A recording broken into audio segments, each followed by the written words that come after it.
Hayley the Rain Fairy, the Wether Fairies.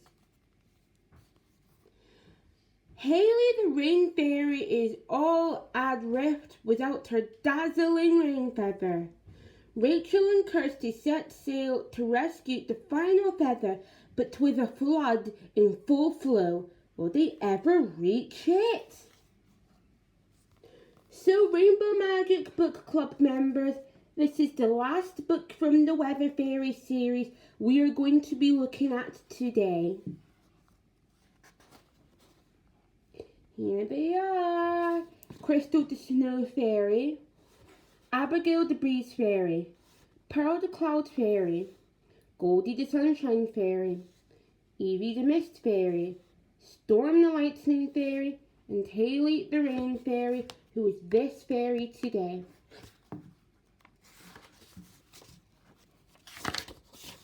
Here's the map. The Jack Frost spell that we have read before, but we don't need to look at it. Here's chapter 1. Water, water everywhere. I'm awake. You can stop ringing now, Kirsty Tate said sleepily. She reached out to turn off her alarm clock. That's strange, she thought. The alarm isn't ringing. Quack, quack, quack. The noise that had woke her up came again. Now that Kirsty was awake, she realised that it hadn't been her alarm clock at all. The sound was coming from outside. She jumped out of bed and peeped between the curtains. "Oh!" she cried.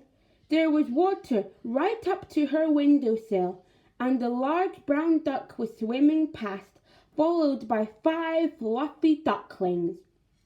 Kirsty watched with delight as the mother duck fussed around her babies, but then she frowned.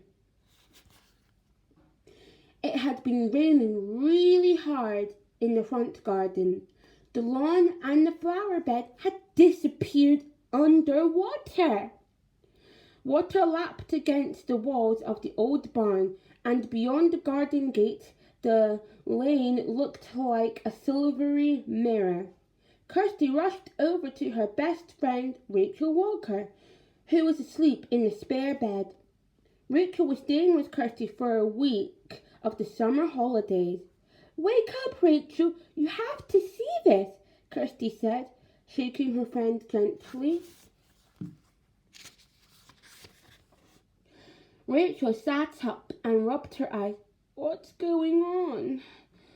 "I think the river has overflowed. The whole Weatherby village is flooded," replied Kirsty. "Really?" Rachel was wide awake now and eagerly looked out of the window. "That's odd," she said, pointing. "The water isn't too deep in the garden and the lane. How can that be right up to your bedroom window at the same time?" "Maybe it's fairy weather magic," Kirsty gasped, her eyes shining. "Of course," Rachel agreed. She knew that fairy magic followed its own rules. Kirsty and Rachel were special friends of the fairies. They had met on holiday with their parents on Rainspell Island, where they had helped the 7 rainbow fairies get home to fairyland after Jack Frost's nasty spell had cast them out. Now Jack Frost was up to more mischief. Rachel and Kirsty were on another secret fairy mission. Rachel looked over at Doodle, the weather vane on top of the barn.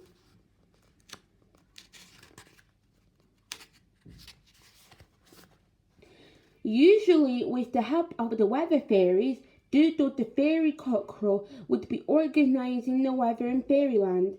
He had 7 magic tail feathers, and each one controlled a different type of weather. But Jack Frost had sent his goblins to steal the magic feathers, and they had run away with them to the human world.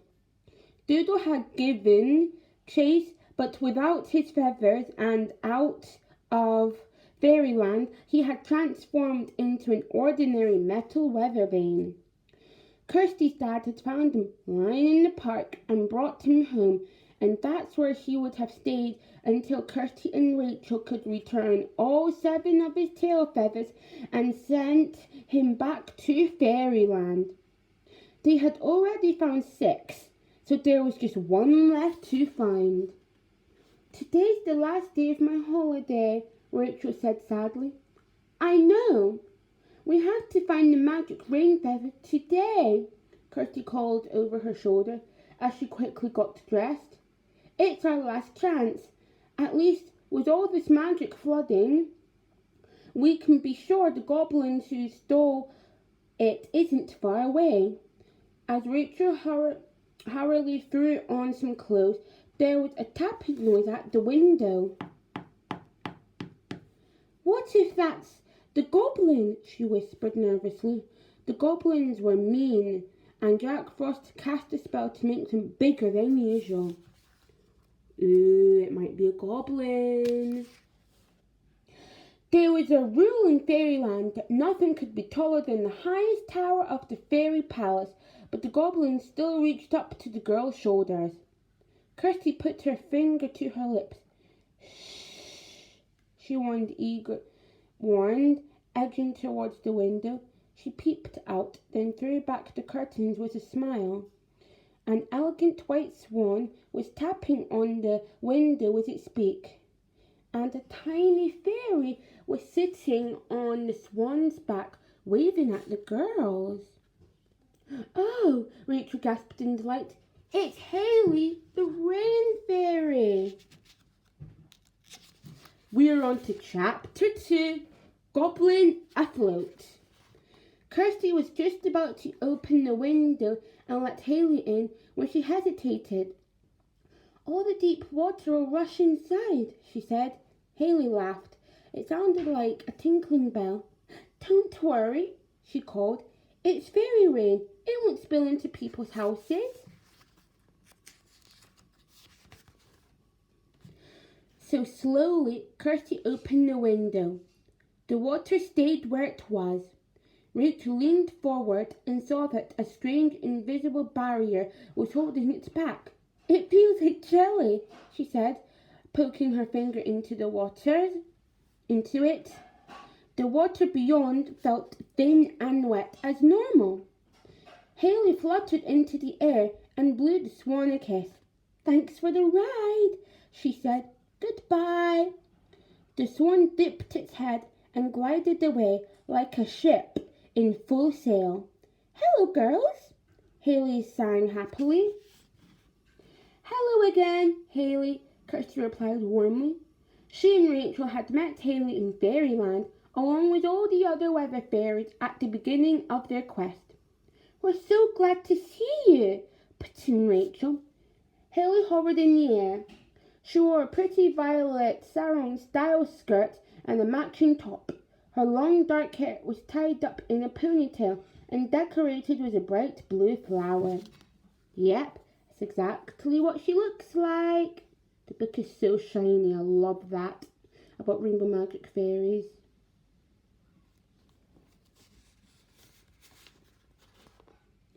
She folded her arms, and little droplets of blue and violet scattered from her silver wand.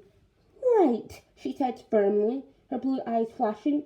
"It's time that nasty goblin gave Doodle's rain feather back." "We think so too," Rachel agreed.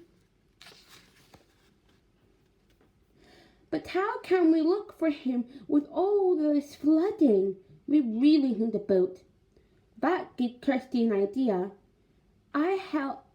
I helped Dad clear out the loft last week. Let's go and ask if we can take it out to play." Hayley dived off the curtain rail, her delicate wings flashing, and landed on Rachel's shoulder. She hid beneath Rachel's hair. The girls found Mr. and Mrs. Tate in the kitchen. Mrs. Tate was looking baffled as he stared out of the window. "As I'm not going to be able to go into work, I think I'll work on my mathematical theory about this flood water, he murmured, wandering past them. Hello, girls, said Mrs. Tate with a smile. Your dad's trying to work out why the water isn't flooding into the house. But I'm just glad that the place is dry. Toast is made. Help yourselves. Thanks, Mum. Kirsty picked up some toast. Kirsty and Rachel rushed out to the garage, munching on toast as they went. It didn't take long to inflate the dinghy, and then the girls put it out of the window onto the water. They climbed carefully. It was just big enough for 2 people. Perfect, said Hayley. She fluttered down to the front of the dinghy, where she sat like a tiny sparkling figurehead.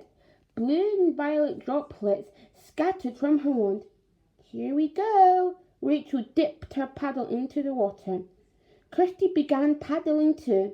At first, the dinghy spun in circles, but as they got the hang of steering it, they began moving out towards the high street.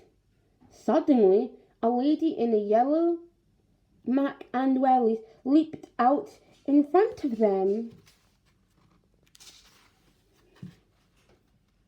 Look out, Kirsty! It's the lollipop lady, called Rachel. She dragged her paddle in the water, using it as a brake. Quick as a flash, Hayley whooshed into Kirsty's pocket, out of sight. People crossing, said the lollipop lady, holding out her arms. Kirsty and Rachel waited for a man to cross the road.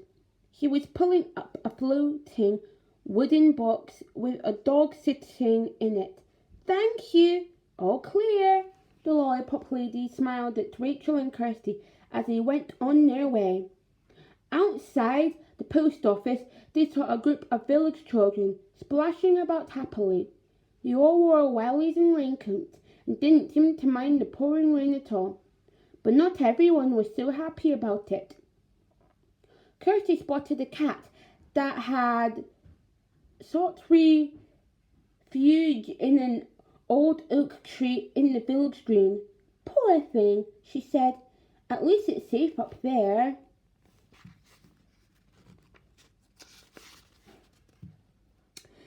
As they paddled past the row of cottages towards the park, Rachel saw a strange dark shape floating up from behind the children's side. Look over there. It's an upturned umbrella, she said, pointing. Kirsty's eyes widened. 4 ducks in a brightly coloured harness were quacking loudly, as if they were very cross, and pulling an umbrella boat along. Inside sat a hunched, bedraggled figure. Suddenly, Rachel realised who it was. It's the goblin, she gasped, and he'll see us at any moment. Chapter 3 is Stop the Thief. But I'm going to leave it there, because if I were to finish the book, the video will be way too long. Because for some reason, iMovie won't let me upload videos longer than 15 minutes. So guys, I really hope you enjoyed me reading the whole Wether Fairies series.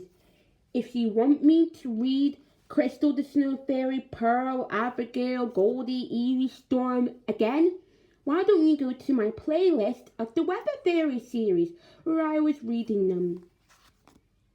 Tomorrow, I will be reading the Party Fairies series, so stay tuned for tomorrow's video. Bye!